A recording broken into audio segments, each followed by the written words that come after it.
Hey traders, this is Jeff from Zen Trader. Let's get to some of the more interesting charts that I have here for you. This is a 60-minute of the NASDAQ, and you can see that we did get some follow through to the down signal, the sell signal that I had in the markets last week. I'm not going to get too excited about this yet. Assuming that this middle area, these two dotted lines, are an area where the market's been congested for a while, and every time it gets outside of that, it tends to revert back to the mean. I'm almost expecting this to bounce here and maybe come back up to the 2810 area, and then it'll see if maybe we can have a failure there. The one caveat here is that we do have this gap. Sorry about that. And if there's anything negative in the overseas markets tonight, that could be enough to maybe instigate a gap down tomorrow.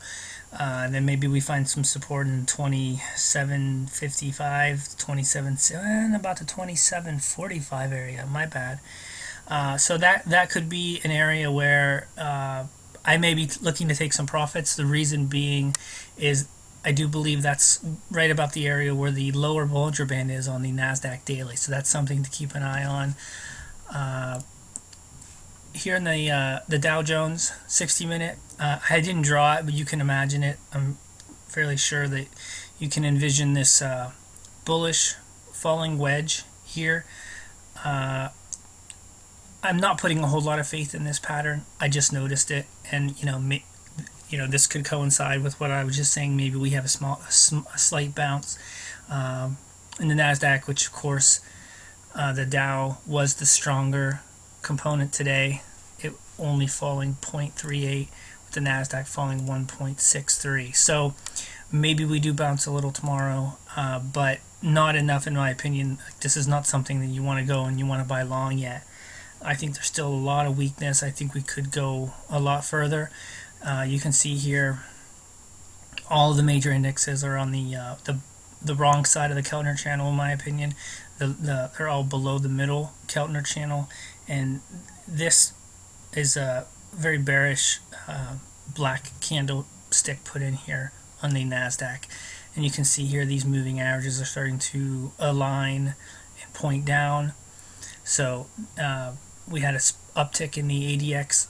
We just need some follow through, or rather an uptick in the negative DI line. We just need some follow through for this ADX to turn up, and then the trend would really start to solidify itself. I wasn't really looking at that. Brokers, the financials. I pointed this out last Wednesday, how they have been such laggards, and that the markets are going to really have a hard time rallying without them. And you can see here what I was just talking about here. This negative DI line is really starting to rise, and you've got the ADX really starting to curve up. This is really starting to be a major problem with the markets and the ability to maybe turn this thing around.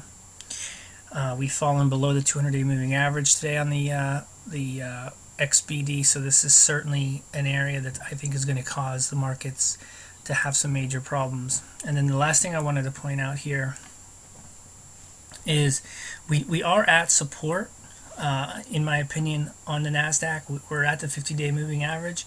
It could be support, but the thing that I spoke about last week is if this pattern, this reverse head and shoulders, if it fails, I believe it's going to go down in a hurry. And you can already see that when this started to break out, it came back and tested it, and then it already has one failure, in my opinion, in its inability to make a new high. So that, if you're counting, checks, that's one check against the NASDAQ. The inability to hold this 50-day moving average, that would kind of be another check. Go down here and check out volume. Volume has been rising, so there has been distribution going on. That's another check. So there are a lot of negatives against this NASDAQ chart, in my opinion. And then the other thing I wanted to show you was